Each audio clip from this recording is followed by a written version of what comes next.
Oh, and I got the KO from WrestleMania 39 that he main evented with. Not 39. Not 39. 38. 38. Sorry. Yeah. Where he's dressed up as Steve Austin. Yep. That's the figure I got signed. And I got the Ultimate Edition. So nice. All right, you Mark, stop it. Settle down, you filthy Mark. Put that Mark boner away. I'll stop my mouth breathing now. I'm sorry. Ladies and gentlemen, my name is Scott. Hey, yo. Is that his younger brother? It's gonna be Jeff. The cream will rise to the top. Oh, yeah. And you're listening to all of the great action figures from our good friends at Hasbro. The Fullyposeable. Have your own Wrestlemania with all your favorite figures. Wrestling figure. Each sold separately from LJN. Podcast. And we are the Mount Rushmore of professional wrestling.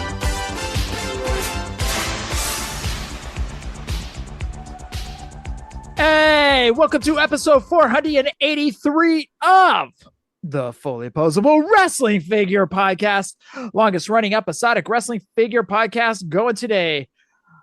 I am the man of 1,004 ailments. My name is Jeff, by the way.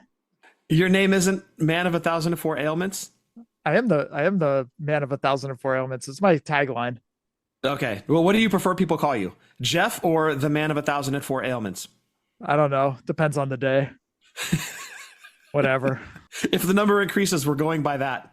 Hey, when we do the meetup Cinco next year, dude, they can call me whatever the hell they want. I'll be 47. I don't give a shit. You'll be up to 1,050 ailments by then. Hopefully, knock on wood. Yeah. And sitting alongside next to me is my real life brother, not storyline brother, Scott. Scott, say hello. Hello. Scott, I am feeling every ailment, actually, from Vegas this past week. There was a lot of walking. It was like Lords of the Ring. I just kept walking, dude. Yeah. There was quite the trek from our hotel over to not only the Superstore, but WWE World as well. WrestleCon had to do some walking anyway around the hotel. Luckily, we were in the home hotel, so that works out really well. I would recommend anybody going to WrestleMania and going to WrestleCon, look into the WrestleCon hotel, the host hotel. Really good rate that we got this time around. It was like $109 a night, which is like insane. But definitely look into the host hotel for WrestleCon if you're going to be going to WrestleMania. Good rates. It was kind of on like the opposite end of the strip from where WrestleMania was, but I mean, that was going to be a zoo anyway, trying to get over there. And actually, there was a bus that rolled up in front of our hotel. Well, not a bus, but like one of those like airport passenger vans, seats like 20 people or so. We were chatting with Jeff Verbalsos because we were waiting on a taxi to get over to Caesars. And Jeff was in line with his buddy, Beast, to get over to WrestleMania. And this passenger van rolls up and he gets out and he's like, $150 to go to WrestleMania. And I think like 10 people jumped out of line. So it was $15 a person. And they got to roll in this passenger van, had air conditioning, the whole bit. So it worked out really well. So even though the hotel was a ways away from WrestleMania, it all kind of worked out. So there's always ride sharing. But anyway, where I'm going with that is definitely look into where WrestleCon is at, how far away it is from the event itself. And then also the rates are incredible. So just my little plug there for WrestleCon. We're not sponsored by them or anything, but it worked out really well for you and I, Jeff, and for Steve and Eric from the PPW podcast. Also, it helps to run downstairs, get your autographs, run back up to your hotel, drop off, pick up the next set of autos, run back downstairs, get the stuff taken. So it's a real nice convenience to just be able to do that, because we did that numerous times. Just running down, getting Mudas, getting whoever else's autos, running back up, putting the stuff down, running back downstairs. It was very convenient. That's all I gotta say. All to go wait in a 3-hour line for the Hardys. Ric Flair did not have the longest line, despite what he's been telling us for years. It was the Hardys, and it wasn't even close, folks. It was not even close. Look, Mike Tyson had a good line going on, but nothing compared to the Hardys, man. Hardys 3 hours. 3 hours on Friday, just standing there. I thought we were going to be late to the meet-up. Yeah, I was getting a little concerned myself. I mean, luckily we made it out of there. I think it was like right at 2. And the meetup is a whole different story. We'll get into that after these plugs real quick. You can get any of our shirts. Head on over to Pro Wrestling Tees or whatamaneuver.net. You can follow us on the Twitter, X, YouTube, Snapchat, and the Book of Faces at Fullyposeable, Instagram, Fullyposeable, WFP. You can go back and listen to any of our past podcasts on Podbean, Stitcher, iTunes, iHeartRadio, and Spotify. Please rate, review, and subscribe on iTunes. And you can send us any audio questions, or anything else at all. Send on over to Fullyposeable WFP at gmail.com. Scott, a couple quick little things before we get into what happened with the meetup. Mm-hmm. One, Lana signed a Legends deal, huh? Yeah. Husband's in the WWE on I believe, a 2-year deal, and Lana has a Legends deal. So you can expect those figures to be coming out soonish, probably alongside Rusev. The good news is they've already done them before. So yes. I'm sure they've got the molds sitting around, so it's not going to take a whole long process like it is when they sign a new talent, like, say, Penta, for example. They've got the molds for them already, so we should see a quick turnaround on those figures. But yeah, Rusev and Lana soon to be appearing in the Mattel line. Are they separated, or are they back together? Or? They're back together. Oh. Yep, they are back together. All right, cool. Also, the other thing you sent me, a live action Toys R Us movie, huh? Yes, so basically they're going to pull inspiration from the Night at the Museum films. So it'll be like basically you're locked inside of Toys R Us for an evening, which, dude, when we were kids, we would talk about that all the time. Yeah. Like, what if we got locked inside Toys R Us? Like, would you go open toys? Would you just like stash a bunch of stuff and try to run out when they open? Like, what would you talk about these things like you're locked inside of a toy store. As a kid, that's amazing. So that's what the movie's going to be kind of based off, is like the Night at the Museum movies where they're locked inside of a museum and everything kind of comes to life. So that's what this movie is supposed to be based around. But what a cool idea. And it's bringing Toys R Us back to the forefront. So many people, and there's so much nostalgia. So many people love Toys R Us so much and still miss it tremendously, even though it's back in kind of a smaller scale. But you have to wonder if this movie is really successful. Does Toys R Us make a big brick and mortar comeback? Okay, pump the brakes. I've seen crazier things happen, dude. Things come back for reasons like this. You know, I could see it happening. If there's enough of a push, you have the right investor that has those lovey feels for Toys R Us, and they see this movie and they're like, man, I miss that place. You never know. It just take the right investor, and Toys R Us is miraculously back in big form. Well, Toys R Us is technically back.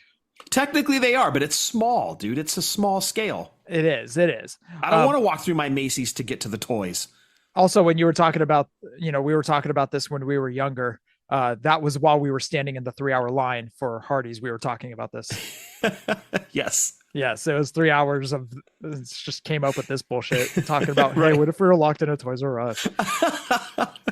No, I don't think that. No, there's no way that Toys R Us is coming back. We've got to let that giraffe be buried. Just let it go. It's going to be a nice nostalgia film for all of us. But at the same time, that's where it's going to go, dude. I disagree. I say there's a glimmer of hope.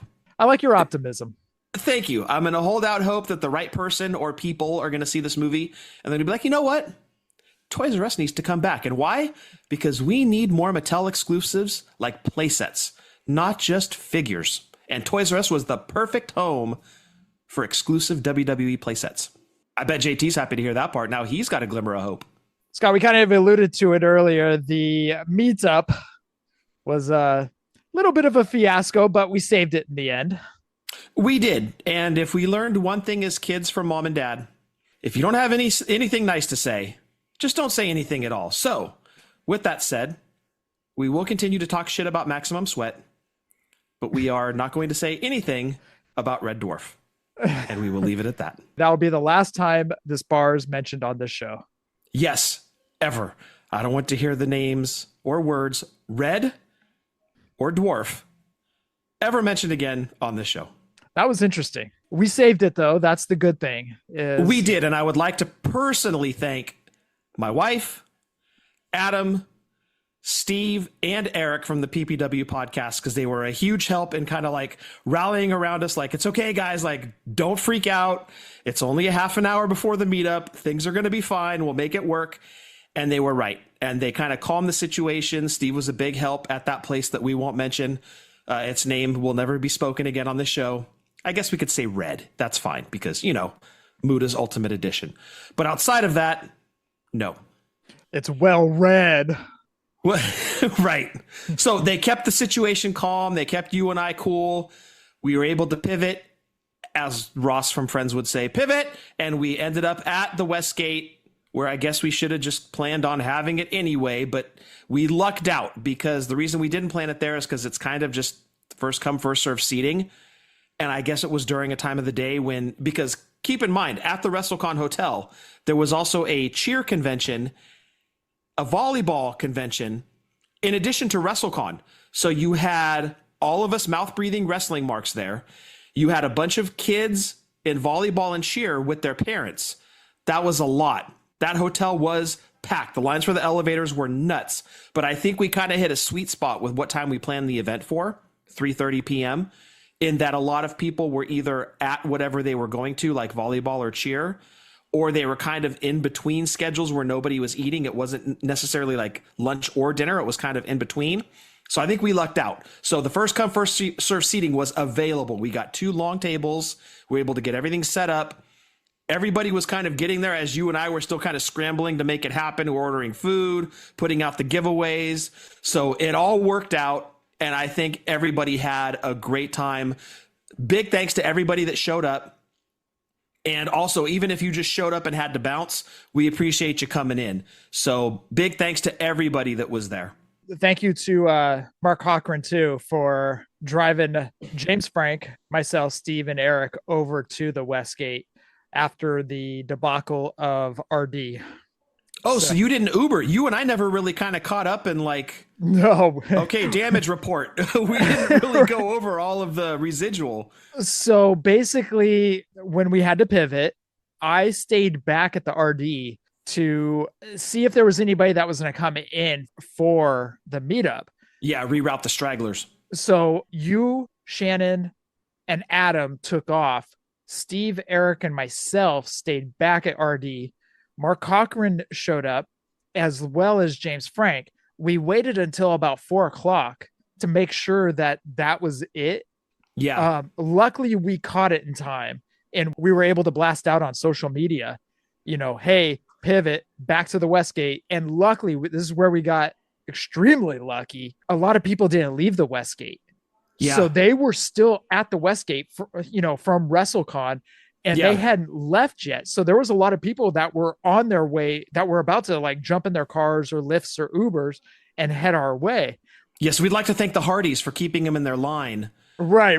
Making them late to what would have been the meetup at the other place. But anyways, so Mark drove us over. And yeah, dude, I mean, it was saved. By the grace of God, we hit 700 in slow pitch softball and our meetup was saved. And still had the meetup. So anyways, but the best part about the meetup is everybody won a gift.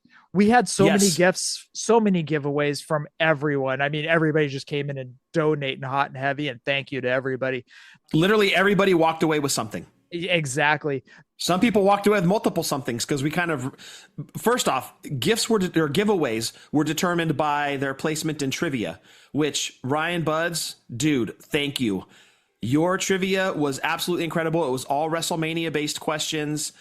The presentation, his performance, everything was just top notch. Even Adam, who does trivia, not for a living, but he does trivia on the side as a side hustle, was like, dude, that guy is awesome. He was so impressed with the presentation. He and Buds are now buddies on Facebook.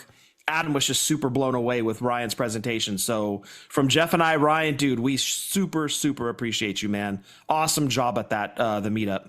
And we hope you like your gift, man.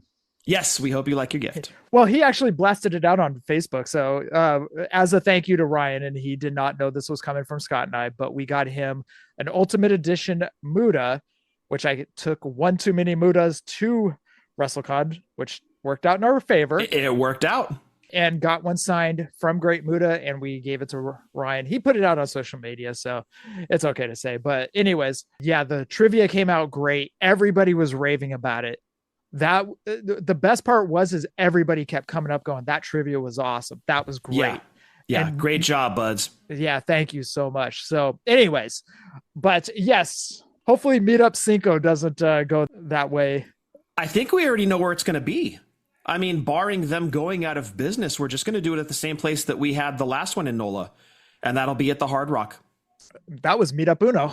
It was back in 2018. So like I said, barring them being closed, because I don't know if they are or not, if they're still open, I have no idea, but I'll look into it. But roughly, that's kind of the plan, is we're going to be at the Hard Rock in NOLA for next year's WrestleMania. And we'll do it like we always do.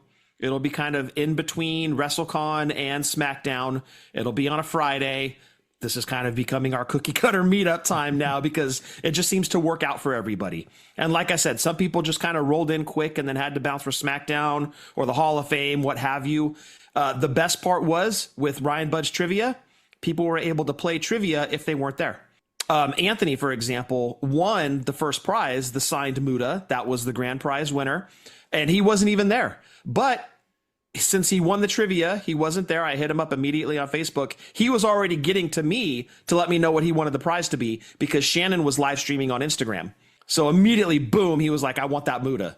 And then he immediately turned that around and gave that to Jeremy Conrad, which I thought was amazing. So I'm super happy with all of the giveaways. Thank you to everybody that donated. I don't want to leave anybody out, but you know who you are if you donated a gift. Thank you so much. Yep. And it sounds like everybody had a great time. We were there till what, 9 o'clock? It was about 9 o'clock. Yeah. Yeah. The meetup was only supposed to go like an hour and a half, 2 hours. And we were there till 9. Yeah. We just ended up chatting. Rucker, Tara, me, you, Shan, Jason Wolf was hanging out. Yep. Jeff Verbalsos was there for a while with his buddy Beast. It was still, and Adam, of course, it was just a lot of fun, man. I had a blast. Those are always just fun events. Yeah. And it's always funny to me. And I mentioned this to Adam. I was like, dude, notice something. Everybody got here and just started talking. There was no like awkward, no, hey, how you doing? Well, this ain't like an elementary school dance where the boys are on one side and girls are on the other, dude. Yeah, because the girls would have been grossly outnumbered. That would have been creepy. What's the score, ladies? Yeah. What kind of pizza are you having at this thing? Sausage. Gross. That was a blast, dude. I had so much fun. Yeah, I really did too. So thank you to everybody. Thank you for pivoting at the last moment. I'm glad it worked out. Little behind the scenes, we were actually talking about having it at the Westgate Sportsbook originally. Yeah, but we didn't think you could just show up. So Scott, about 5 months ago, said, hey, I know this place. It gets good reviews. It's called We're not going to say it. Yeah, this other place. Yeah. Scott's like, it gets good reviews. A lot of people like it. I've already been in contact. We can make this happen. I'm like, how far is it? They're like 5 minutes. I was like, okay, this is great. And it was. The location was fantastic. From the WrestleCon hotel was perfect. But it was a little bit iffy. But anywho. Yeah, putting it mildly. Yeah. Thank you to everybody. Thank you to Ryan Buds. Thank you to everybody that did giveaways or donated for giveaways, I should say. We greatly appreciate it. It means so much to us that you guys do that for us. And, we look forward to Meetup Cinco in New Orleans. We'll see how drunk everybody is. Everybody's going to be stumbling in, Exactly. That's right. So anyways, but you kind of alluded to it, man. Hardy's line at WrestleCon. Good Lord, man. My goodness. I would not have guessed that the Hardys, I mean, you knew their line was going to be long, but 3 hours long was insane. But then you get up there and you realize why it's taking so long. Like Jeff selling his artwork kind of off on the side. The handlers taking the money, you're posing for pictures. They had their TNA tag titles with them. People are chatting them up. You're getting your money's worth when you walk up, right? You're getting a Hardy's experience. Mm-hmm. So that's why the line took so long. And we got up there and it was no exception. It was the same for us. We had kind of a Hardy's experience. And so it was cool. I enjoyed the Hardys. I personally got the Hardys, the Steiners, Lex Luger, the Dudleys, and Great Muta at WrestleCon. And the Dudleys were hands down the driest out of everybody that I met. Everybody else was pretty cool. Luger was cool. The Steiners were fine. The Hardys were great. Muta just seemed happy to be there, like just happy to meet his fans. He was like that all weekend too. Yeah. He was in good spirits. Even on Sunday when I got the picture with him and Sting, I walked up and Muda saw my shirt. I was wearing a Great Muda and Sting shirt or long sleeve shirt. And Muda's all, oh, great shirt. Like that. I was like, yes, this made it. My shirt popped Muda. Hell yeah. Yeah, exactly. I don't even need the picture now. This made my weekend, dude. One other thing from WrestleCon I do want to bring up. We were getting a figure signed for Dobro. And it was a Toni Storm, timeless Toni Storm, ringside exclusive. Toni Storm was in character all weekend as well. And how great she was makes me want to go get a figure and go to her and get an autograph. She was awesome. She blew me away, dude. Now I'm like, I need a Toni Storm figure, a timeless Toni Storm figure, I should say. And now I want to get her autograph because of how great she was. And she was like this with everyone. Everybody just raved about her. And she won me over, dude. So next time I don't know where she'll be around here or whatnot. But next time she's at a con that I'll be at, I'm definitely getting a figure signed of hers. Yeah, and just a word of recommendation, if you've got that black and white Toni Storm exclusive figure, the red pops off of that so well. So we highly recommend, if you're going to get that figure signed, use red paint. It pops off that black and white just so nice. We don't use red on much. No, it's one of my least favorites, actually. We've got to say that popped. That red looked fantastic. And I think it was it Jason that got it? I can't remember who got it in red. Man, that thing looked so good. I was like, we have to go with red. It's well read. No, it's all right. It's the last time I'll make that joke, I promise. But anyways, Toni Storm won me over. Can't wait to see her again because I have no problem forking money over to her because that's how she just won me over of how great she was. So yeah, and one of the funniest parts to me at WrestleCon was you loaning out your paint pens. You were almost like a kindergarten teacher loaning out supplies to the students. And you're like, but bring it back.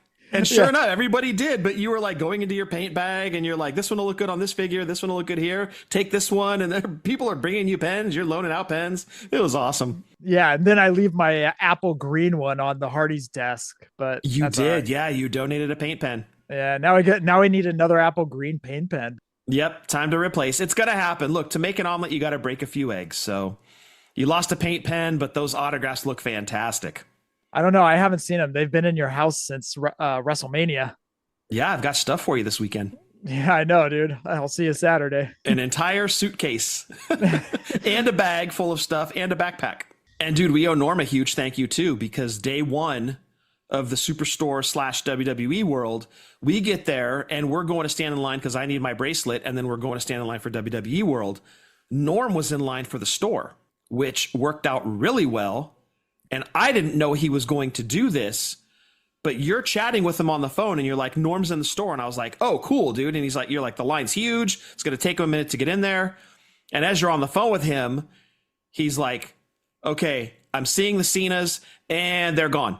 And I'm like, oh yeah, I was like, they're going to restock, dude. They have to restock. Nope. And they're gone. But before they were gone, Norm picked up 3. He got one for himself, one for you, one for me. And I was not expecting that. I didn't know that was going to happen, but thank goodness he did, because those things were gone immediately. The figure itself, same box, same figure. The only difference is that little extra t-shirt that's packaged inside of the store exclusive one is going to come out again. But that specific one for the store was gone. You guys, seriously, minutes, if minutes. Norm said they were grabbing them by the cases and going to buy them. They didn't limit them. Nope. They didn't snatch them up and go to the register. One guy grabbed a whole case and just ran up to the register and bought them all. Yep. I think a case had 6 in it. That sounds right. 6 or 8. 6 or 8. Yeah. Yeah. Norm said he grabbed a box, and I'll have to double check with him, but I think he said he grabbed the box and there was 4 in there. Well, when he reached in, he saw one that was mangled. Like the box was just destroyed. Oh, gotcha. So he pulled that one out with 3 left, one for you, one for me, and one for himself.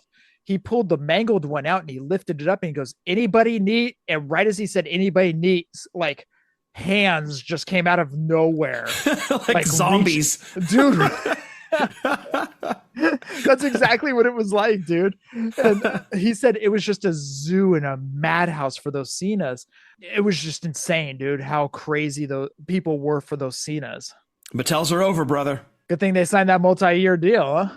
Yeah, right. No, I'm super thankful to Norm because honestly, without him going and standing in that line and dealing with that insane 1985 Cabbage Patch Kid crowd, there's no way that you and I would have that Cena in our collection. I'm so thankful we do. I'm not going to resell it or anything like it's going into my personal collection. And I feel bad because Brian Vermeer had actually reached out and asked me to get him one. And I was like, yeah, dude, we're at the World. And then, afterwards I'll go check. Not a big deal. And they were gone. I mean, I never even had a shot. You never even had a shot. If Norm hadn't been there when he was there, we just wouldn't have it in the collection. So super thankful that it is. And definitely that's one, if I ever get to meet Cena, that's what he's signing. I've got to say, I was kind of disappointed in the Superstore. I mean, they did have some cool stuff. Like they had the mystery autographed helmets for $150. Yeah. So I think that's kind of sorry, cool. Norm. Yeah, we won't talk about that. Yeah. Love you, Norm. But they had some like cool stuff like I thought the frosted Yeets I thought that was a kind of a cool thing. Yeah. But and apparently there was a Cena exclusive pillow buddy too. There was? There was. And I didn't know that. I did not know that either, dude. I'm sure it was gone by the time you and I and Steve and Eric got there. But yeah, it was gone. But I was kind of disappointed by the shirts, and they didn't have the cutoff sleeve hoodie that, has the hood on the back, but it's got the cutoffs. I wear those to the gym all the time. Yeah. And that's a staple. Like they have that every year, but yeah, they didn't have one this year. They usually have sugar skulls. Hova likes to get the sugar skulls. Yeah. Or have me pick them up for him. They didn't have sugar skulls. The t-shirts were kind of meh. I didn't like the layout. The layout was not that great, dude. Honestly. Yeah, it was, I don't want to say overwhelming, but you didn't know where to look. There was literally stuff everywhere. Yeah. And there was no, at least on day one, organization to those lines. Also, like the jackets that we like, the zip up hoodies. Like the first day we got there, they had the zip up hoodies, the thin ones that you can wear during fall and spring. With the thumb holes. I've got to have the thumb holes. Yep. They had like this generic looking blue jacket with like gold. And if you guys bought it, I'm sorry, don't mean to talk trash, but it wasn't that great looking. You know what it reminded me of on a lesser scale was the one from 2014 in NOLA, because that one was a navy blue. And I did wear that one, but I didn't care for the design on the Vegas one this year. Yeah, it wasn't that great. But then fast forward a couple days and they put out a whole new one. And it was like, okay, where was this one a couple days ago, And you spotted that at WrestleCon. Yes. We were in line. I think it was for Tony Storm. And you're like, dude, what is that hoodie? Yeah. And I missed it. I completely missed it. And you're like, no, that's the hoodie that we want. And you went back and ended up finding it. Yep. So anywho, they still got our money. They did. I got you your birthday present there, and you ended up getting it signed at WrestleCon. Yep. You got me the Great Muta variant, and I got that signed in blue paint at WrestleCon. Yep. And they had a ton of figures. A ton of figures. So they had the newest Ultimate Series, obviously, the Damian Priest, Rock, and Muta set. They had a ton of Elites. They had the Brian Pillman set, which you almost bought a Pillman, but you didn't. I was kind of surprised by that. I thought you were going to get one. Yeah, I decided to pass on it, but... You going to wait to find it at retail here? Pretty much. How much were Elites? Were they 30? Because the Ultimates were 40. Good question. That one I cannot answer.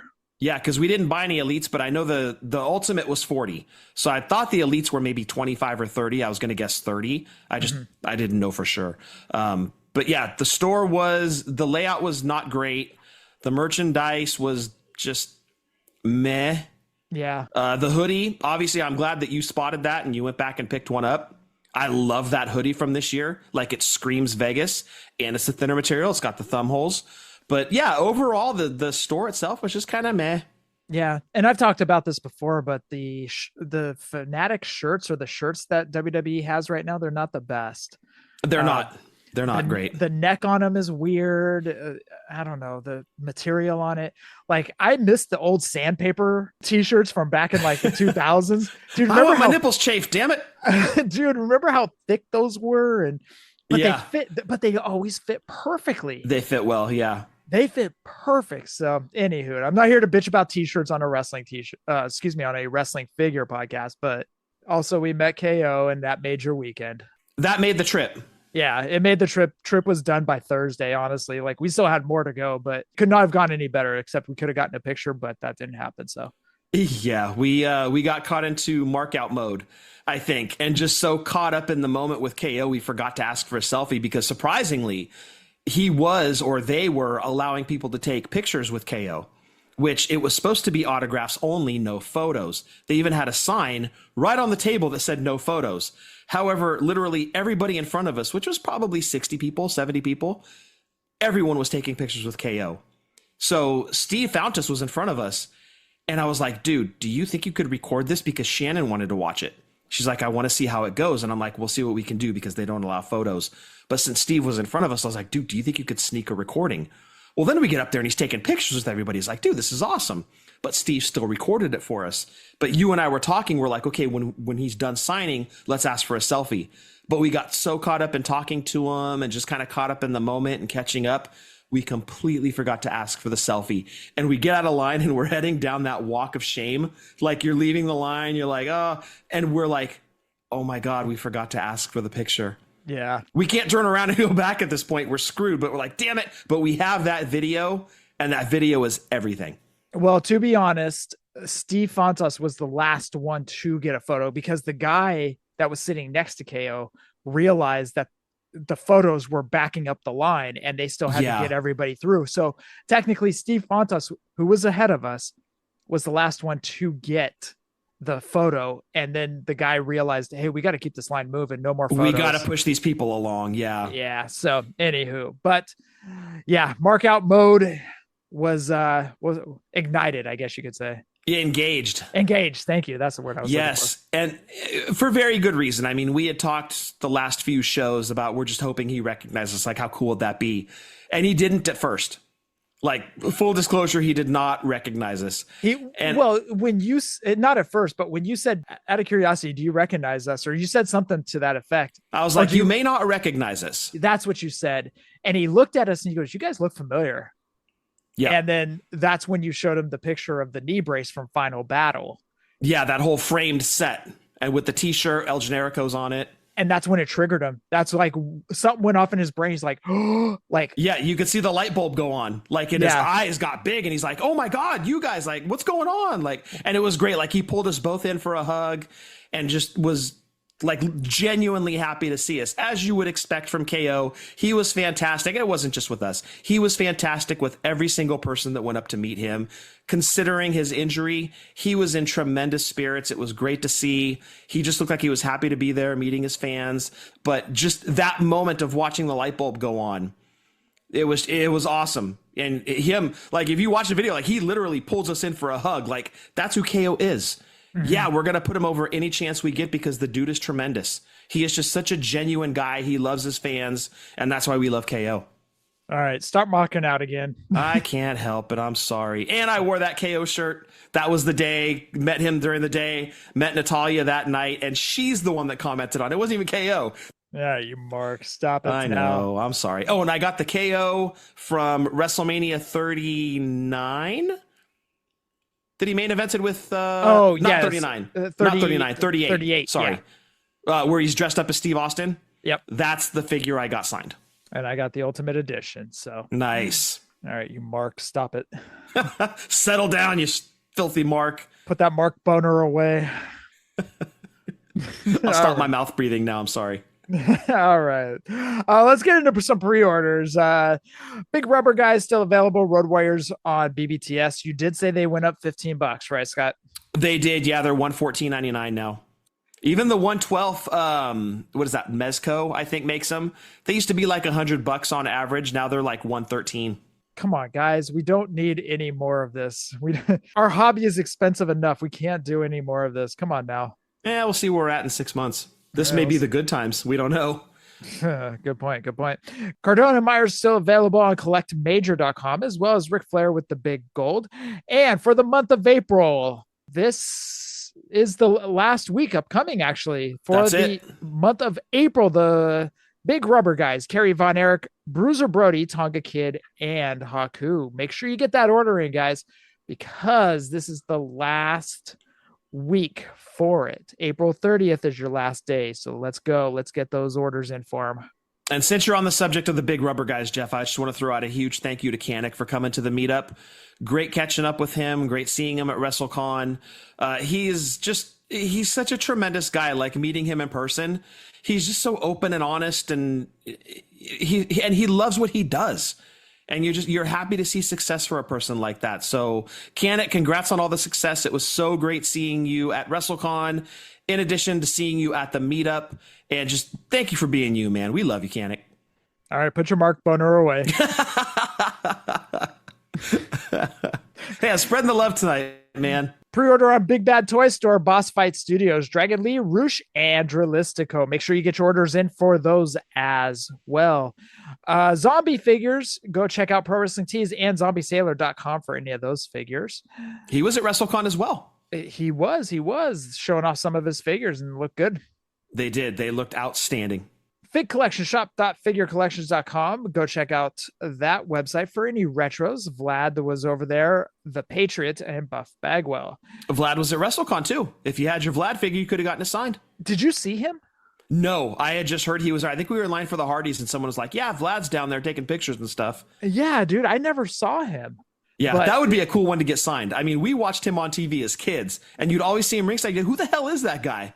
And KWK, shopkwk.com. Use code Fullyposeable for 10% off the older figures, not the newer figures that are $22.99. That is at shopkwk.com. Use code Fullyposeable for the older figures. And we'll be having Sean on next week. You actually stole the words right out of my mouth. Swiper, no swiping. Sorry, dude. Yeah, it's all good. All right, let's get into the news. Speaking of someone that was at WrestleCon, Latuni, the 12-inch Road Warriors. It is two different looks. It is the Road Warriors in red or Road Warriors with the gold shoulder pad. The price for the pair is $175. That is Latuni. Yeah, they had a table at WrestleCon. Got to talk to those guys for a little bit. There is some really, really cool stuff coming out from them. Just stay tuned to their social media accounts. But as you mentioned, Jeff, the Road Warriors, we kind of touched on them last week.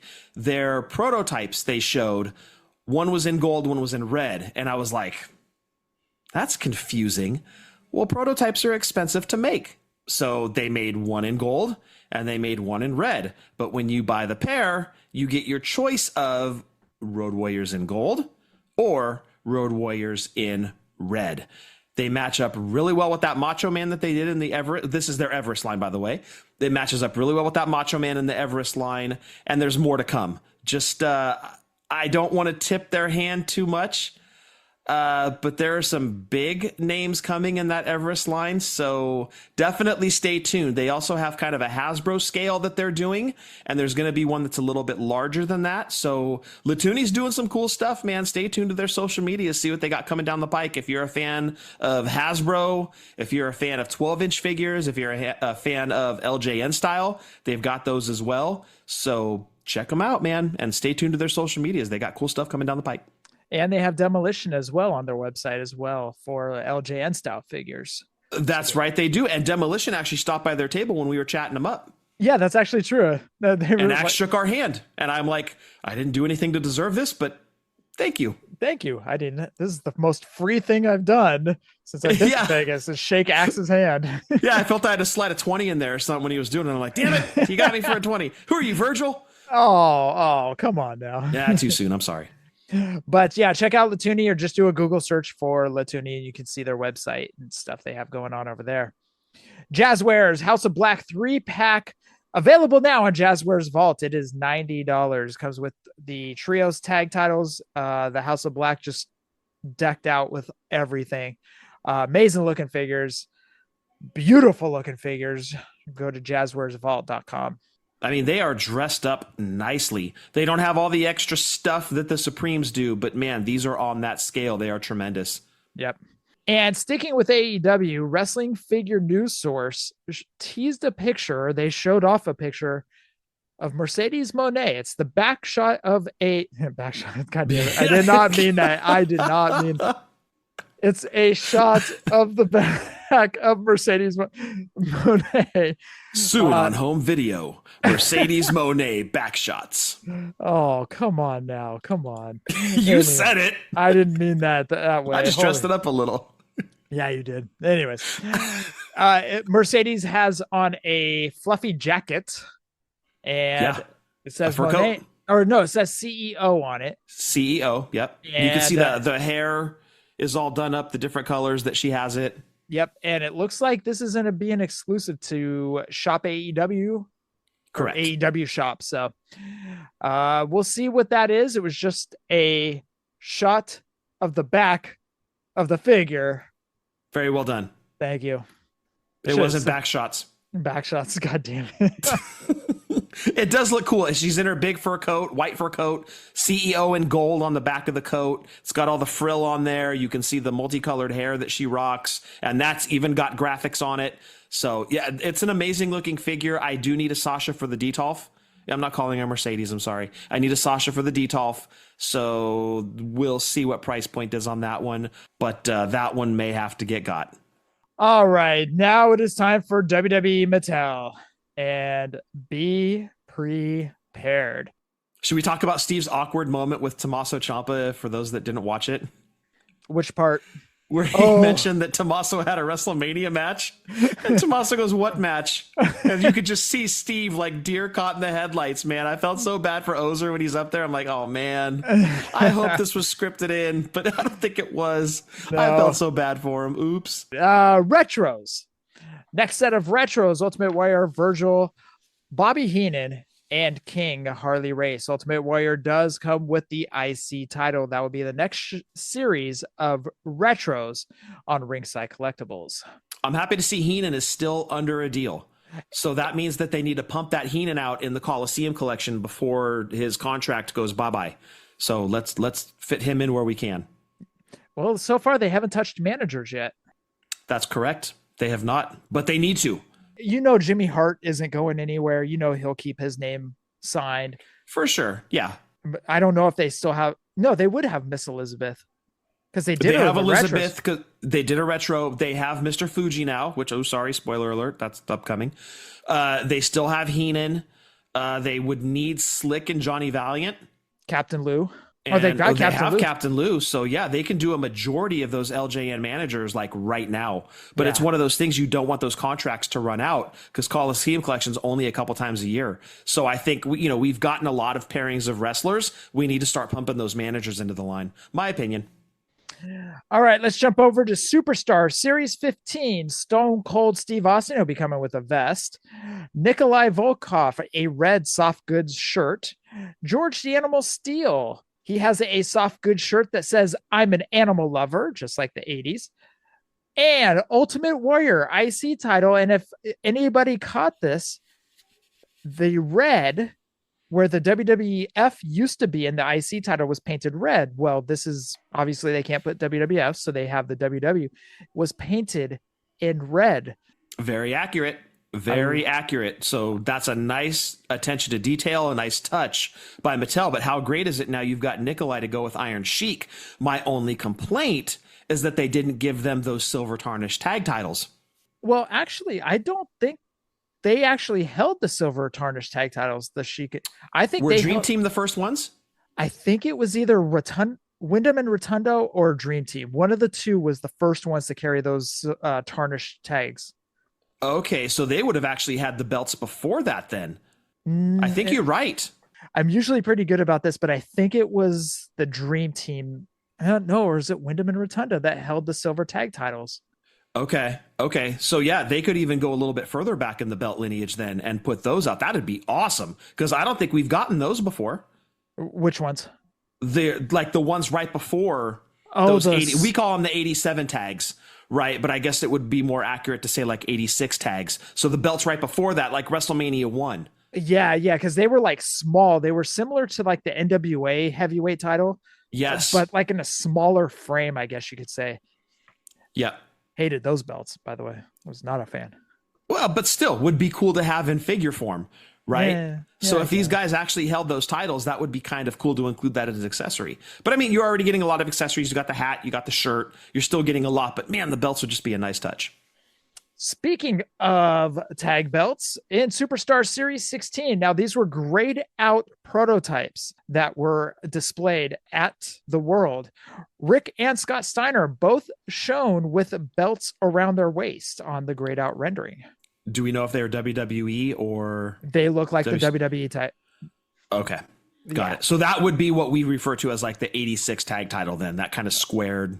Yeah, that went all the way up to like 98, 99. Yeah, that's right. Hurricane and RVD. RVD was in like a tiger stripe singlet. Well, first off, you're the Superstars collector. What do you think of those reveals, Jeff? Love them. Hurricane does nothing for me. I always thought the character was cool, but I know a lot of people that loved him. So, but you're a completist, though. Oh yeah, I'm getting it, dude. Yeah, you got okay. Yeah. Okay, don't shit in my cereal, Scott. I'm getting him. But you're just not excited about adding him to your collection. Like you would have done a different name in that spot. Oh, 100%. And honestly, as much as I love RVD, I would have probably put in someone else other than RVD, but I don't know who. Maybe Junkyard Dog, maybe. If they still have the rights to him, I don't know. Maybe Powertown only has the rights. What? Okay. I'm adding a name to our band list, Jeff. And that name is Powertown.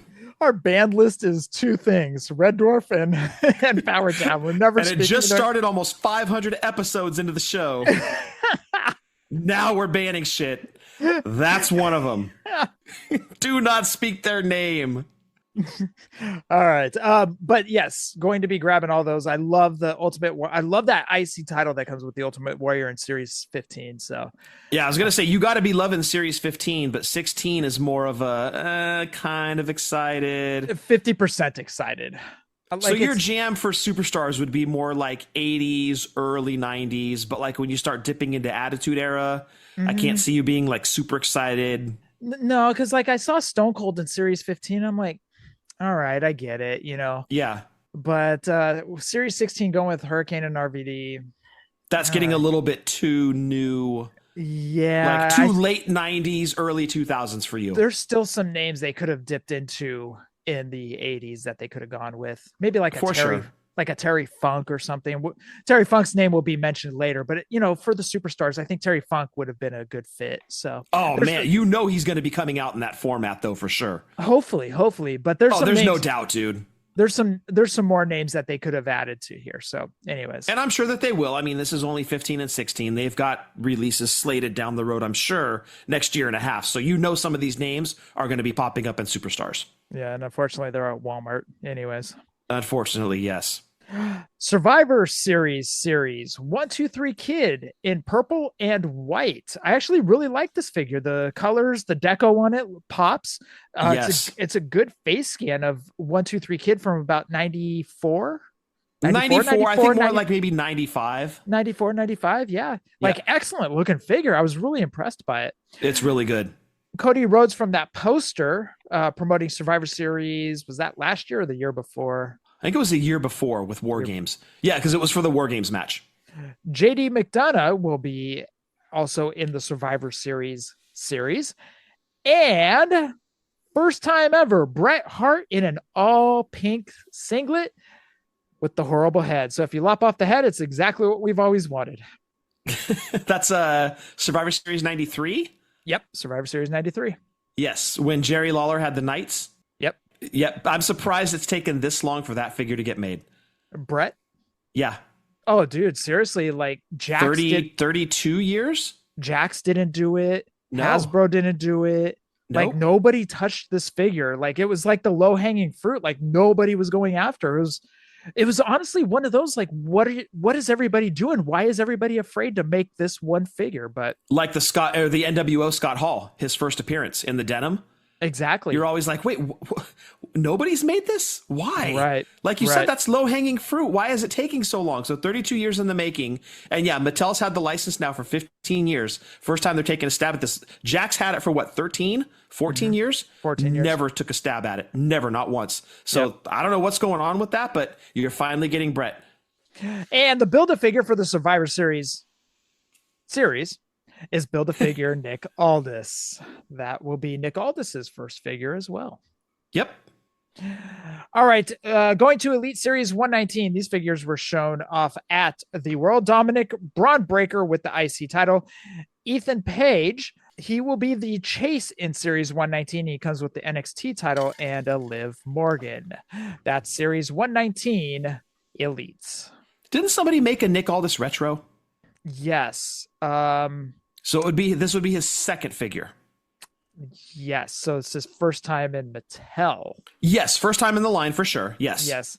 Man, who was it that was? I think it was Epic.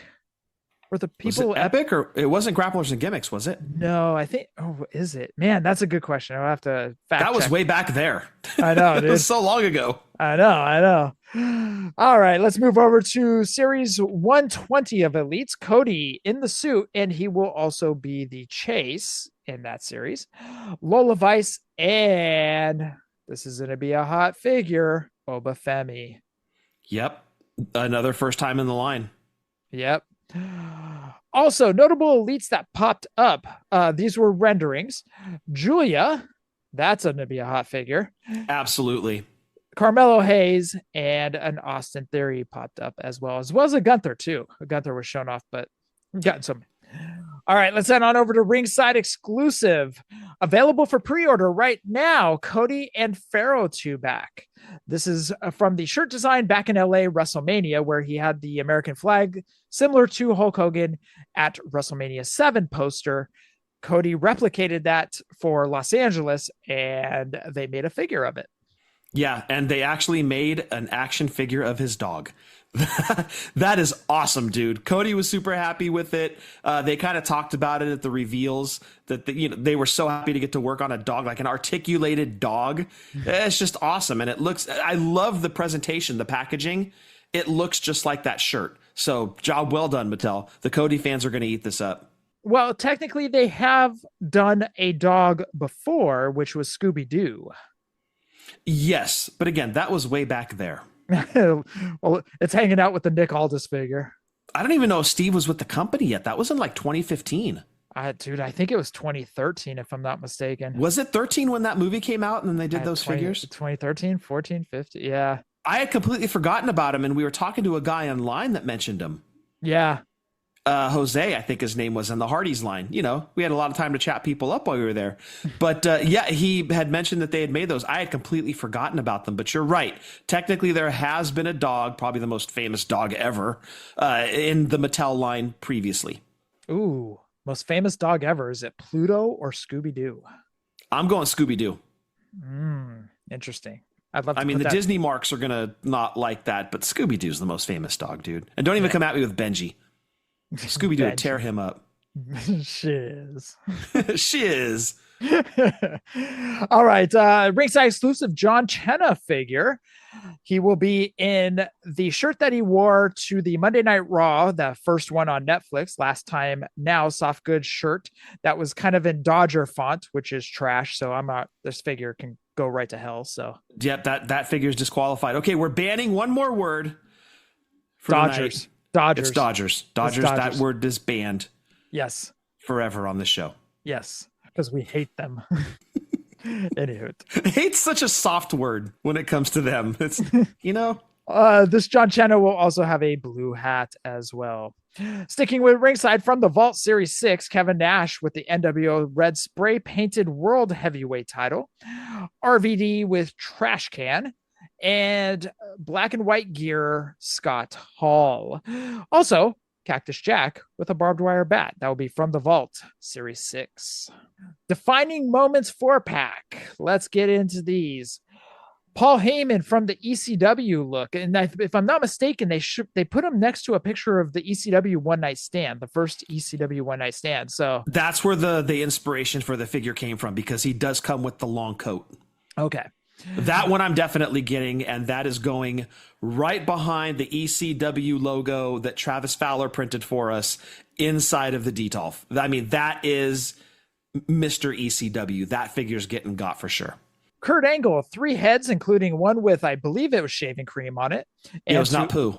It was not poo. Yeah, it was not poo. So if you guys saw the picture, there was a prototype that was put out, but it had like a swirly on top. It had a swirly on top of his head. Yeah. I'm like, dude, Vince, get a hold of this figure. Oh my God, Scott, that is hilarious. And actually, then you see the colored rendition of it, and you're like, oh no, it's just Bukkake Kurt.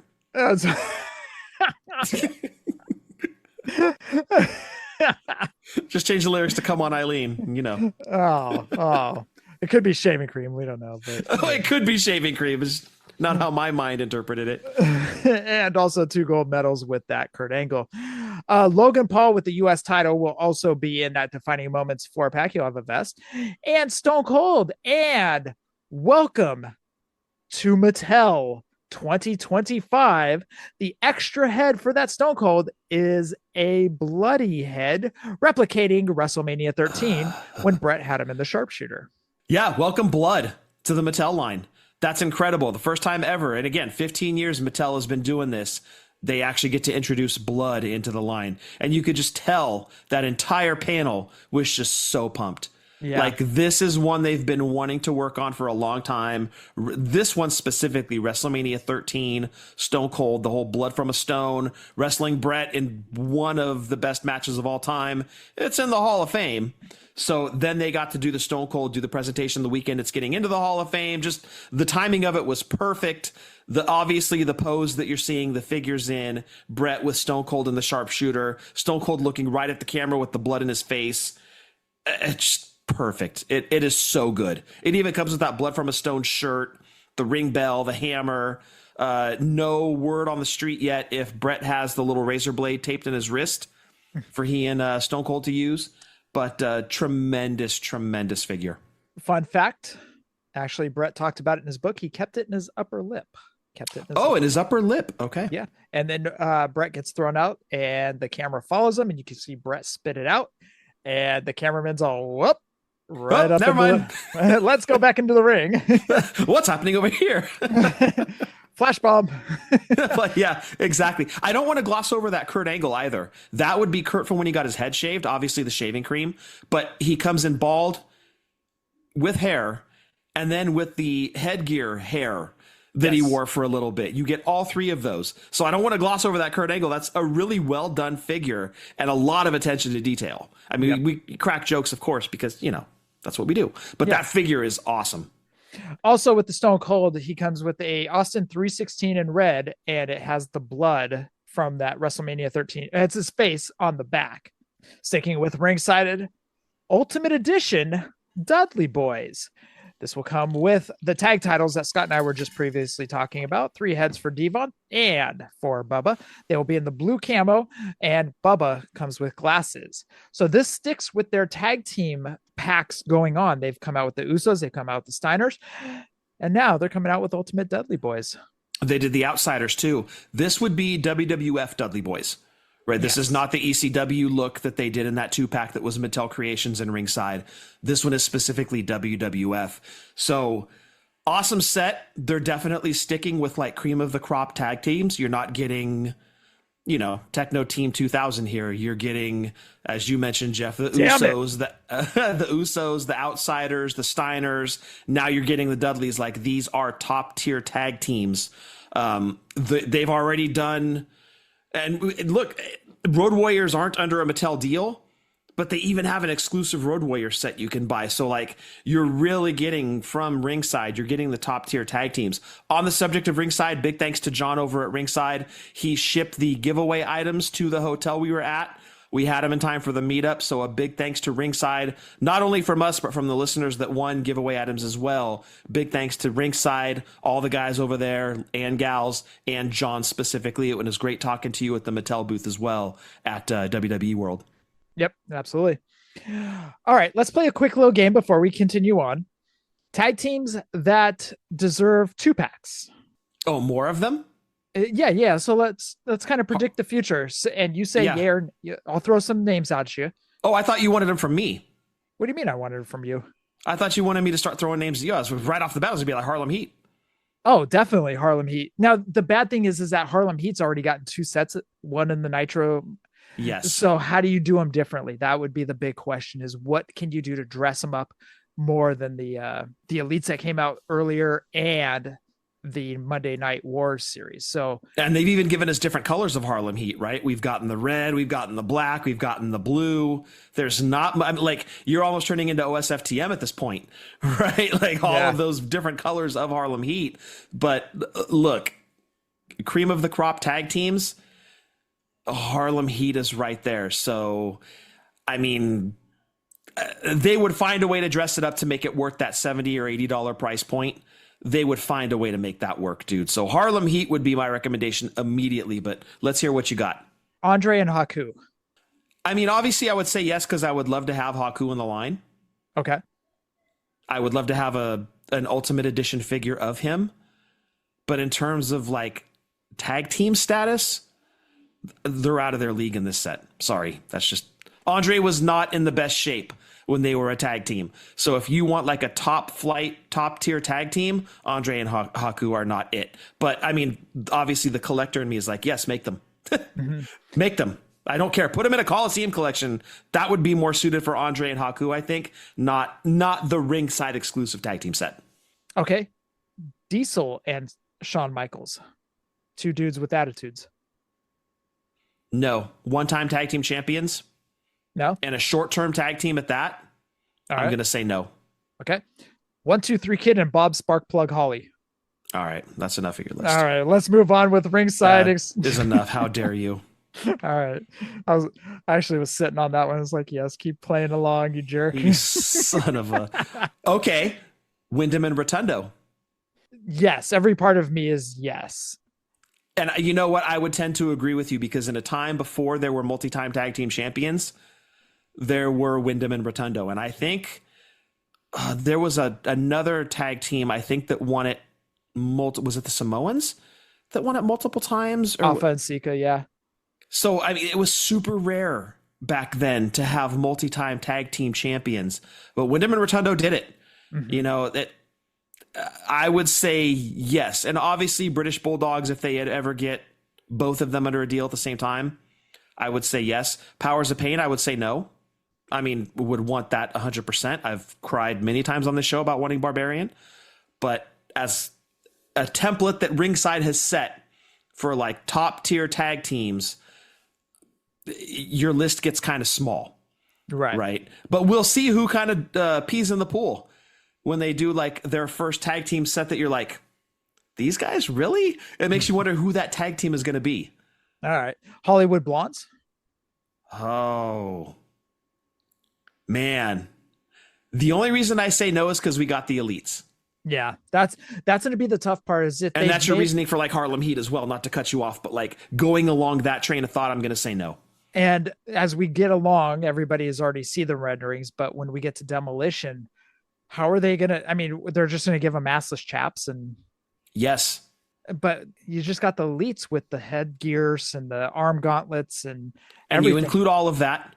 And you give them the chaps, and you give them multiple heads with a different colored paint, or different heads with paint loss like they were just in a match. There is definitely a way to dress that up. I think Demolition is a surefire. And yes, if you said Demolition, 100% yes. 100% multi-time. I mean, what, 3-time tag team champions? That's insane. Mm-hmm. No team had ever done that, ever. Yeah. I mean, 2 was rare. 3 was like, wow. You love these guys. Yeah. You really want to push them. Yeah. In a time that was just unheard of, Demolition did it. So yes, Demolition fits the bill for what Ringside's doing. All right. Let's continue on with Ringside exclusives. Ultimate Edition CM Punk. This was his ROH look, white basketball shorts and red hair. That one is going to be as popular as that Chicago Ultimate Edition CM Punk that Ringside had. That one's going to move quick. Ultimate Jey Uso, 2 each Yeet foam hands, IC title, Yeet glasses, and a Yeet blue and white vest. Now I'm going to go eat Yeets. Frosted Yeets. Frosted Yeets. Not Yeetios, as I thought they were. I would thought they were Yeetios as well. Yeetios. Dude. Yeah. Or Yeeties, right? Yeah, I thought they were. Yeah, that makes sense. It's the breakfast of champions. Eat your Yeeties. Glad it's not eat your skeeties. All right. Ultimate Penta. Now this is where things really started to get intricate. Business picked up. He has a jacket. Unbelievable. I can't believe he had a jacket. Like that was the difference maker with this guy. Couldn't believe it. Yep. No, I'm just joking. He had a jacket. He had hands that are tooled for this Cero Miedo. And this is where it got good. Interchangeable mouth. Mouth. M-O-U-F. M-O-U-F. Mouth. Mouth. Interchangeable mouth expressions and an alternate mouth cover mask. Unreal. Now we're getting into mouths. That's crazy. Who had this on their 2025 scorecard for Mattel? Anyone? No. Unpredictable, and that's what I love about them. It's the attention to detail, just this cool little thing now that kids can go buy a Penta and change out his mouth for multiple expressions, just taking playtime to the next level, as Mattel does, man. Just amazing. Obviously, we didn't see a finished product, but this figure of the year when it's said and done? Let's see how it is when it hits. We'll see. Buying multiples, a no-brainer, right? I think so. I think there's going to be a lot of people that are going to want to get this signed, and also no doubt. Being able to play with the mouth. Yeah, exactly. Yeah, hey, kids, play with Penta's mouth. Like, what more of a selling point do you need? I'm definitely getting 2 of these. One's going to go inside the Detolf opened. The other one's going to get put away up on the display in the closet. And then once he comes around for a signing, which, damn it, we saw him a couple years ago at Stockton Con. Yep. Timing's horrible. But with that said, this is definitely going to be a great signature figure. One of the things that was always crossing my mind is how would Mattel be able to outdo Boss Fight Studio? And I will say Boss Fight Studio Penta, the one that came out about three years ago. The original, right? Yeah. The boxed one, not the like the basic, quote unquote. I didn't know how they were going to be able to top that one, because that one is my favorite Penta out of all of them. And I don't want to leave Jazwares out. Jazwares did a fantastic job on the Pentas that they did. The Supreme is incredible. Supreme is fantastic. However, Mattel just kind of upped the game with interchangeable mouth. Big time. And you're a parent out there that has a kid that's dying to have a Penta right now, because of course they are. Amazon still, at last check, has that Penta and Phoenix 2-pack, and it's like $45. Killer figures. And is definitely a nice little gap filler until the Mattel comes out, if they've got to have a Penta and a because Phoenix just had a WrestleMania match like his brother. So both those guys on the WrestleMania cards, I'm sure kids out there are like, I want Penta and Phoenix. Amazon's got you covered. So there you go. Yep. All right. More Ultimate Editions. Let's go over to Mattel Creations. Brandy and Cody Ultimate 2-pack. Cody comes with the mask and a long jacket.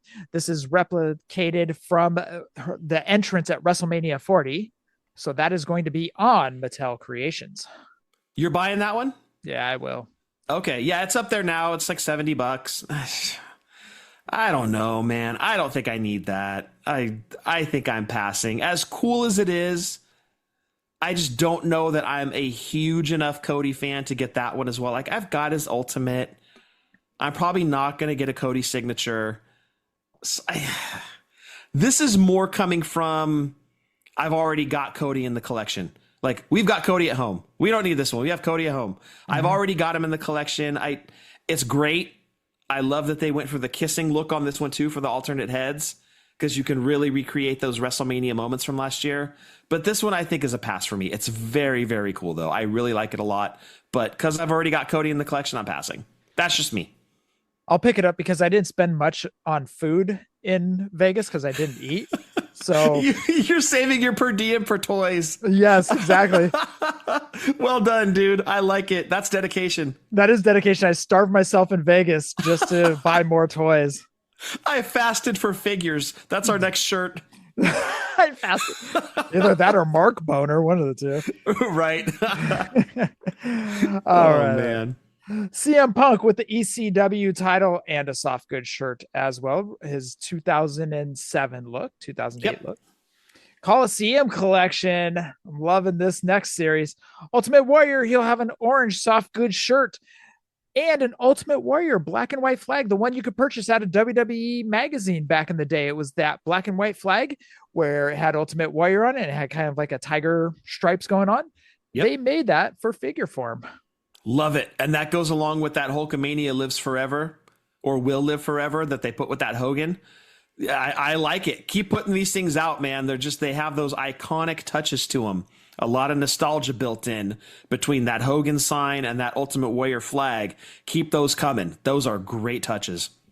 And who is Ultimate Warrior paired up with? It is the Honky Tonk Man. He'll come with a guitar, blue jumpsuit. Extra head is messed up hair honky. We don't get that look ever. So I'm a big fan of them, including that head in there. And a broken guitar accessory. That is your next series of Coliseum collection. Now that makes sense. Yes, 100%. And they were like, it doesn't need to be names put together that make a lot of sense. This one makes perfect sense. Absolutely. I mean, SummerSlam 88, it makes perfect sense to put these two guys together. I like you, Jeff. I love the look of the Warrior. Very LJN look. Obviously, the honky, you're going to get the removable jumpsuit on this one, which LJN did not have, unfortunately. But very, very true to the LJN look, and the inclusion of that flag is just an example how you can take a guy, Ultimate Warrior, that they've made hundreds of figures, not Mattel just alone, but a bunch of toy companies have made hundreds of Warrior figures. What are you going to do to separate it and make it special, make it different? Boom. There you go. You include that flag. You include that shirt. You make it look like LJN. That's the differentiator, and that's why I'm going to buy the set. I've got a bunch of Ultimate Warriors, but I'm buying this one too. So that is the next series of Coliseum Collection. Fan Takeover Series, Randy Orton. He'll have an Evolution soft goods shirt, IC title, and 3 heads total. Moving along to Series 27 of the Ultimate Editions, CM Punk. He'll be in pink and black gear. Bayley. This is from WrestleMania 40 gear, where she was in blue and gold. Well, blue with like gold accents going on. Extra arms. And they had the prototype of Logan Paul, but it was just the prototype. I'm getting that Bayley for sure. I need a Bayley for the shelf. Yeah. So I'm definitely in on that Bayley. That's a good one to get. Great looking figure. They nailed those sculpts on her. I love the look of that Bayley figure. Tremendous job. These wrestlers will be announced which series they'll be in at a later date. As of right now, they did not have a series, but they showed off the Umaga, 3 heads. Tiffany Stratton, she'll have the Money in the Bank briefcase that she was carrying around and 1 extra head. Eddie Guerrero, he'll have the cowbell that was like a it was on a like a bull rope type thing, or a strap, leather strap. That's what I was looking for. At 3 heads total. Chelsea Green and Dominic Mysterio. Dominic will have 3 heads total and a black vest. All right, now off to Walmart. Sorry, guys, but we got to talk about them. I know. You know how to take a reservation. Walmart. Wyatt 6 3-pack. Uncle Howdy, Nikki Cross, and Eric Rowan, who comes with a hammer that says help. They did show off Gacy and Loomis. Renderings was also shown, but they did not say where they will be slotted in. So the Wyatt 6 3-pack will be Nikki Cross, Eric Rowan, and Uncle Howdy. They also didn't say when their TV time would be coming either. So we're unclear on that note as well. Come on now. Uncle Howdy's injured, I think. If you're going to put out these figures, you got to get these guys TV time. I know. It's frustrating. They're doing exactly what them with, and look, this is not a wrestling podcast, right? But sometimes we bitch. They're doing the same thing with them that they did with Bray. Yeah, sometimes we bitch. Sometimes. Yeah, I know Mom and Dad told us you don't have anything nice to say, blah, blah, blah, but sometimes you got to vent. These guys need TV time. They did this with The Fiend. It drove me nuts. I'm like, I love this whole character thing that he's doing. I dig it. I want to see more of it. And it was like we were being just spoon-fed bits and pieces. I'm like, no, we need him on TV more. Like, it's such a great look. You invested a ton of money in this character. They've invested a ton of money to the Wyatt 6, and they've barely been on television. So if Bo Dallas is injured, I hope he gets better soon. But this group needs to be on television. If you're going to be putting out 3-packs and standalone figures, these guys need TV time to move those figures. So, I mean, we'd love to see him more on TV, but also we'd love to see him more on TV to sell these figures. So chop, chop. Let's go. They should put him in a cartoon. Because remember back in the day, that's how we sold toys, is make cartoons. And look, we had a conversation a lot of shows ago about like right now is the prime time for them to introduce a new WWE cartoon, weekly, episodic, now is the time. Hit the iron while it's hot. There's been nothing really since Rock and Wrestling. Mm-hmm. So there was that camp WWE. Oh, yeah, but that, no. Yeah. No, something kid-driven, like you said, this is how you sell toys. put the cartoon out there, make it geared towards kids like Rock and Wrestling was. Now's the time. I also think now's the time for them to make a Superbad / Detroit Rock City inspired WWE film where you've got 2 or 4 guys on a road trip going to their first WrestleMania, and it's all the shenanigans that happen in trying to get the tickets, in trying to get to the event itself, what happens when you get to the host city, all of the stuff that you do when there's alcohol involved, and then finally getting to your first WrestleMania and having that moment. Now's the time for WWE to make that movie, dude. Cash in. Why don't I hate that? I absolutely love that idea. I think it needs to happen. It's funny because Eddie has talked about him and Chow making that movie for years. You know, because they would always go to WrestleMania together. They've got some great stories. And they actually talked a long time ago about doing a movie like this. And I literally texted Eddie today and I'm like, dude, if that movie's ever going to get made, they need to do that right now. And get the director of Superbad to do it. Mm-hmm. Like, that is just, it's a buddy film. But there's comedy and there's hijinks. And there's probably going to be graphic nudity as well. Because that's what happens at WrestleMania, man. And there's going to be lots of alcohol consumption. But I think right now is the time. If WWE is going to do something like that, do it now. Cartoon and then film. So you got one for the kids, you got one for the adults. Love it. Also sticking with Walmart, Evolution of Cena 3-pack. This will have Rapper Cena, Chain Gang Cena, and figure 2012, 2013 John Cena, where he had the bright blue shirt on and hat. That will be the Evolution of Cena 3-pack. Yeah, I'm kind of in that same boat, dude. I got my Cena. Norm picked up the Cena figure that I wanted. Yes. So, I was just going to say that, dude. Yes. You literally took the words out of my mouth. I've got my, what do you call it? Benchmark Cena in the collection. Yeah. So that's the one. I'm not really looking for any other Cena figures. If I was ever go to a con and Cena was there, it would be getting that figure that Norm snagged for a sign. 100%. Yep, 100%. Although, given the value of that figure, are you sure you'd want to get that signed? Because we've had that discussion. Do you put a signature on a valuable figure like that? Why'd you have to throw that at me, Scott? See, I have no issue with it at all. I would get a 1-2-3 Kid Hasbro signed with no issue. In fact, Jason got his Adam Bomb signed. Yep. I have no problem with that. 100% yes, do that. I think the signature just, it escalates it in value, at least to me. Okay. The value that I put on a figure. Well, if you get it JSA certified, it definitely adds a value. I'll tell you that. Oh, for sure. Actually, Norm was talking about that real quick. He was talking about how JSA autos have increased value on autographs. So he was like, yeah, if you want to do it, you might want to get your figure JSA'd, and it adds a little bit of value to it. So if you want to sell it, but that's the thing, is that do you want to sell it? So exactly. See, I know every autograph in my collection is legit because I got it myself, barring 2 of them. And those 2 are Hogan and Warrior. Every other autograph in my collection, I got in person. And like you just said, Jeff, I'm not looking to flip mine. So a JSA autograph or a certification doesn't really mean a lot to me. But yes, if you are somebody who has an autograph collection and you're even on the fence about selling, get it certified. For sure, get it certified. All right, let's jump over to that Monday Night Wars series. Ultimate Kurt Angle. It will be 2 medals, IC title, European title, and 3 heads total. That'd be WrestleMania 2000, Kurt, right? Yes, you are correct. When he defended against Jericho. What's that other guy that, yeah. Another name that's banned from the show. But that was a long time ago. Also, Ultimate Edition, Scott Steiner. He'll come with that mesh headgear that he came with. That he wore at WrestleCon too. He wore forgot to mention that. He rocked that thing literally all day Friday.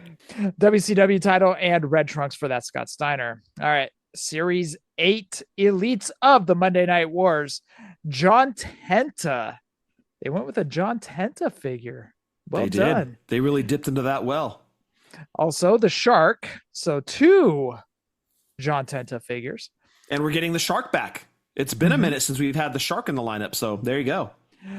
Badass Undertaker. Brian Pillman. He'll have the crutch with him. Eric Bischoff. Now, this is great hair gray hair Eric Bischoff, I should say. And the Build-A-Figure in this is a young Michael Cole. I think 1998 Michael Cole, 1999 Michael Cole. Yep, getting blasted by The Rock. Yep. Verbally. Series 9 Elites. Rock, he'll have the gold chains and the glasses. Lex Luger, he'll have the Wolfpack tank top on. G.I. Bro, Booker T, he'll have the camouflage vest on. I put Making a Difference, Jacob Fatu. So that's where Making a Difference, Jacob Fatu will come in. Thank you. You're welcome. Which, by the way, that's still one of my favorite pictures that Steve Hoker ever did, was the Making a Difference Jacob Fatu. That's so good. Somebody's going to actually be able to make that figure now, too. Dude, put a head swap on there. Just throw Jacob Fatu. Oh, God, that would be hilarious. I love it. Making a Difference, Jacob Fatu. That's fantastic. And the Build-A-Figure for Series 9 is Big Bubba Rogers. Target Hall of Champions 4-pack Ultimate Warrior. Now, Scott, did you recognize the Warrior in this 4-pack? Did it look familiar? It was very Hasbro era, like series number 1 Ultimate Warrior. Also, there was another callback on this Ultimate Warrior as well. Oh, really? I just caught like the green trunks and I was like, oh, they're going for Hasbro look here. Keep going. Green trunks. Extremely tanned. Very reminiscent of his Survivor Series, Jack's Survivor Series 4-pack that came with Goldust, Brett, and Sean. Okay. See, I wasn't even thinking Jack's. I got stuck on the Hasbro look and I'm like, that's awesome. But yeah, it does go along with that one too. Okay, yeah, good point. Yep. Good point. John Cena. By the way, all these guys come with their respected titles.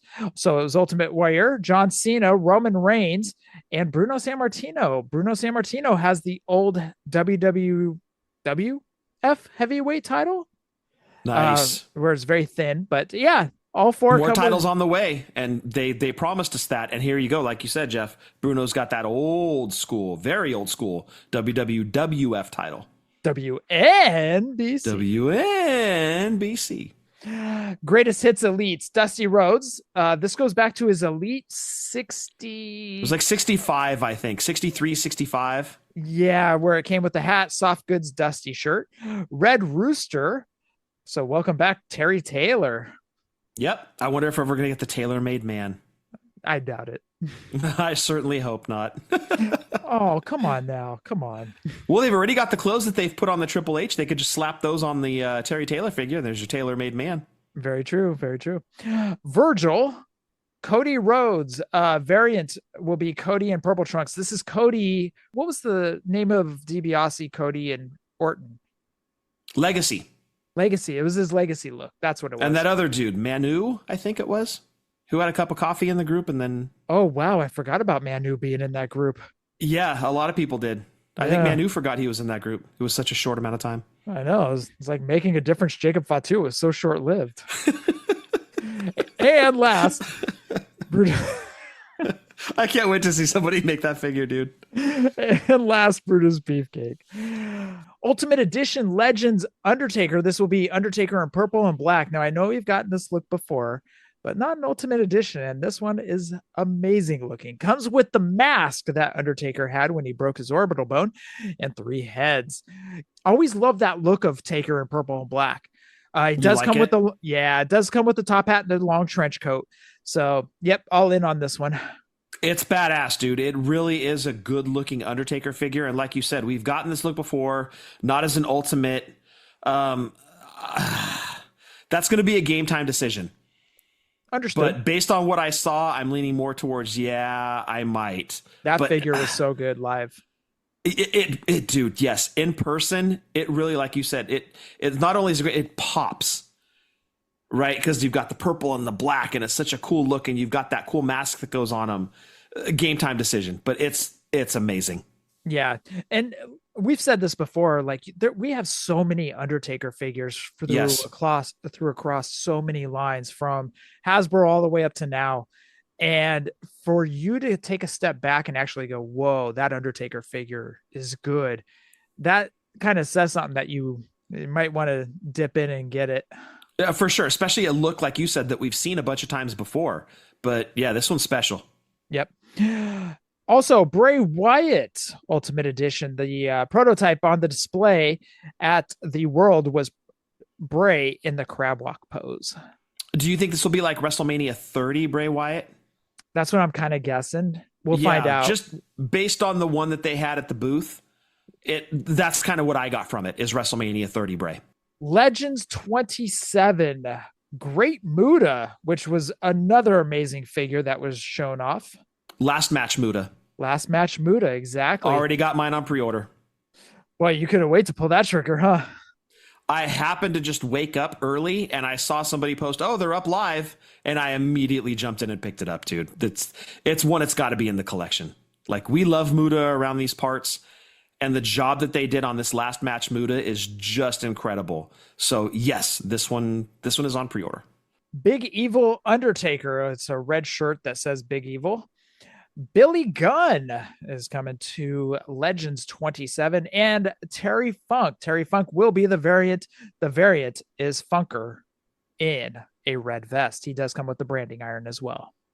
So if they do Bart Gunn, are you going to want to get the Billy Gunn, or are you getting the Billy Gunn anyway? See? I know. Let's see if I can sneak the Billy Gunn for like a $7.99 price. You know what I mean? You're going to play the long game with it. I see. And then, yes. And then hold out hope that Bart comes down the pipe sometime. I'm definitely getting Terry Funk, and I prefer the blue. I actually don't want the chase or the variant in that one. Actually, okay. Because he's in blue and red. Blue's the regular, chases him in red. Yeah. I do want Terry and I do want Great Muta. Those two are for sure. I'm going to play the long game with Billy Gunn. There we go. Okay, got it. But now we can say conclusively that this precludes the Smoking Guns from being in Ringside's tag team sets. Yes. So that won't be the team that pees in the pool that makes that like, oh, okay, they're not really like top tier anymore. But when you consider Decorated and you consider a team that carried the WWF tag team scene for a couple years when it was kind of yuck, it was them and the Head Shrinkers. That was it, dude. That's it. Yeah, it's those guys. So, I mean, for a couple years, they were kind of top of the food chain. Multi-time tag team chefs. I mean, there's arguments to be made that they could, but now it's not going to happen. So, moot point. Yes. All right, Legend Series 28, Shawn Michaels. He'll have two heads. Think 1997 Shawn, 1996 Shawn. Messed up hair Shawn. Yes, first time. Which seems to be kind of a run with them with these presentations, like Honky, for example, not a guy whose hair gets messed up in figures, but we're getting that look. And then Shawn Michaels, another one. We're getting like post-match Shawn. Yep. Razor Ramon, vest and two heads. Triple H with the horse head walking stick. Michelle McCool, she will come with the broken women's title that she used to carry with Layla. And the variant in this one will be Diesel. The regular is Diesel in all black gear. Variant will be Diesel in gray and black gear. So they're calling this the Curtain Call series. Yeah, because Michelle McCool was there when they did the Curtain Call. Right. So, yeah, it's kind of, I don't know. She's in this set, but all the other guys are basically like from the Curtain Call. Like, I think it might all be accurate gear from that show too. Let me just say also, I've got the Diesel from the vault right now inside the Detolf. Like, that's the Diesel that I have representing the new generation. Right. As soon as I saw this Diesel in their case, I'm like, yeah, that other Diesel's getting yanked out of the case, and this one is replacing him. This Diesel is awesome. Yes. Awesome. If you've seen pictures, it doesn't do it justice. This Diesel is incredible up close. And as soon as I saw it, like I said, I'm like, yeah, that other one's getting replaced. This one is going in the case. Legend Series 29. Welcome back, Axe and Smash. We kind of talked about this earlier. They will have their S&M gear with the gimp mask and the arm gauntlets and the vest. Minus the ball. Yeah, minus the ball gag. But no, I'm just kidding. It does have the headgears. It does have the vest. It does have the arm gauntlets. That will be Axe and Smash. And in Legend Series 29, Mr. Fuji, Kane, top hat, extra head is face painted as well. So you can pair up Mr. Fuji with Axe and Smash. I don't even know who you fill out the set with. Maybe put out Warlord again. I don't know. Well, see, this is where I'd slot in Michelle McCool. I wouldn't have put her in the curtain call set. I would have put her here. Who else would you have put in the curtain call? Like 1, 2, 3 Kid or something? Yeah, keep it 4. I mean, you could do 1, 2, 3. Like, that makes a lot of sense. But I would say just keep it at 4 figures. You could I don't know that you need. Yeah, it's weird to me. But yeah, I don't know who you round out 29 with. That's kind of a tough one. Maybe re-release the Barbarian or something like that, or Warlord. You mean? Warlord. Yeah. They don't have the Barbarian. I'm sorry. Yeah. So yeah, you just put the Warlord in, and there you go. That makes sense. Yeah. And that is it from the world and all WWE Mattel news. Man, what a trip. That was a lot. Yeah. That was a lot. And we didn't even mention the Wendy Chu main event that's going to slot in somewhere. So as you guys know, we don't really talk about main events. There are some basics that were shown off that were pretty cool. And Scott just mentioned the Wendy Chu. That was excellent looking figure. We just don't talk main events on here, I should say. Yeah, but that one deserves an honorable mention because that is, I mean, look, whatever Wendy Chu, right? Like, I don't really follow NXT that closely. Like, obviously, Obafemi going to be a huge star, Trick Williams. But dude, just based on like a figure that deserves some credit, Wendy Chu, and it looks like there's a variant in that one as well. Outstanding. When Mattel gets a woman figure right, they really get it right. And that Wendy Chu is absolutely incredible. So kudos to the Mattel guys for that one.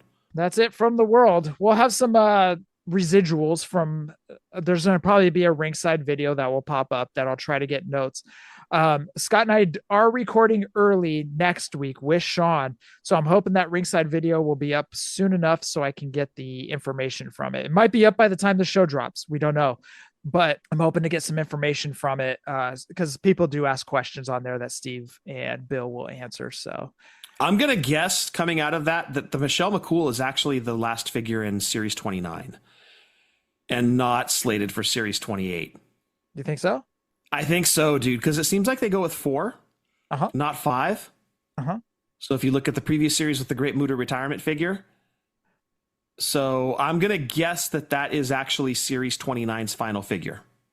We'll see, because when I was going through Wrestling Figure Database today, they had it slotted in for 28. So yes, but I'm going to guess that's actually 29.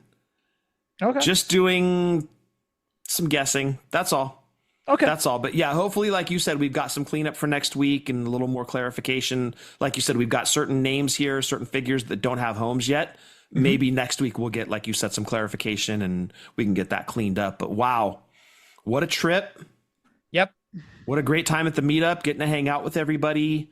Great to see everybody literally walk away with at least one prize, one giveaway item. Big thanks to everybody that donated. It was an awesome time.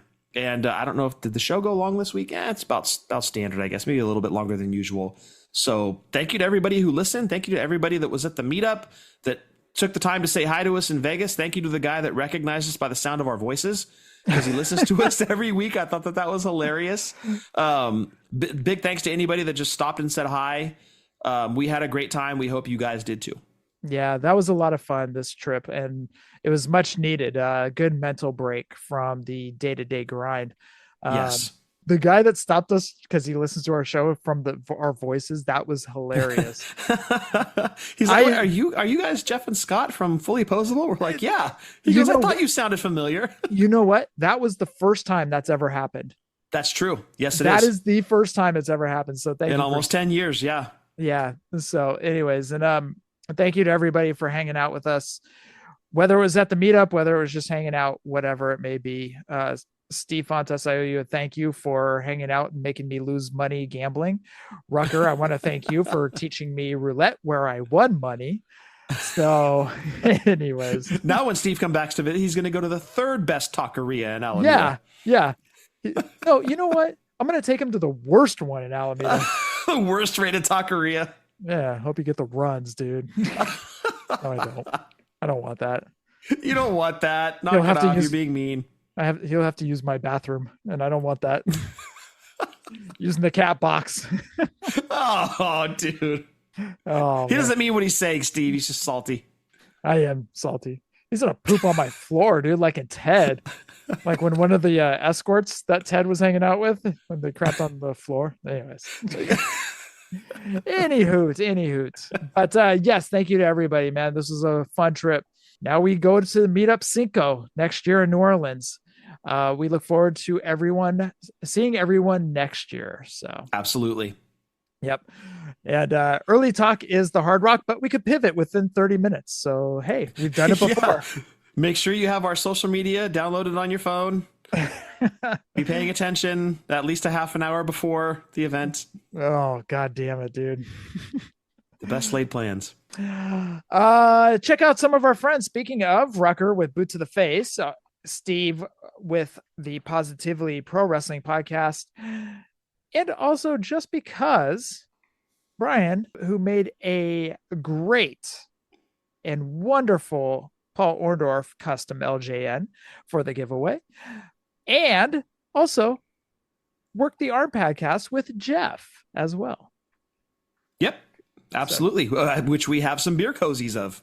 Yes, exactly. So check out our buddies on the podcast and forum. And Scott, that rounds out episode 483. Anything else?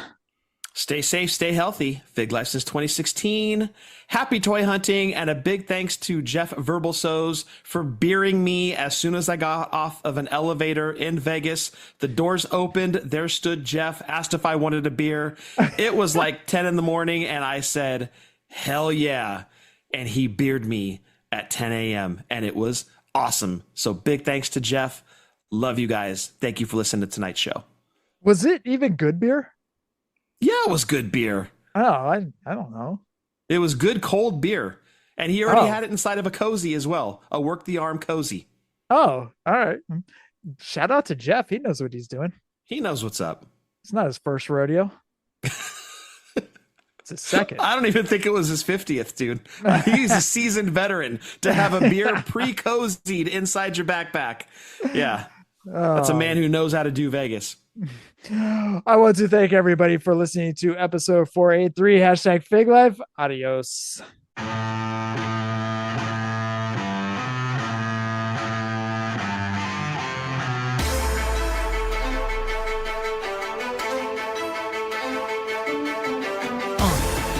Yeah. Fullyposeable. Let's go.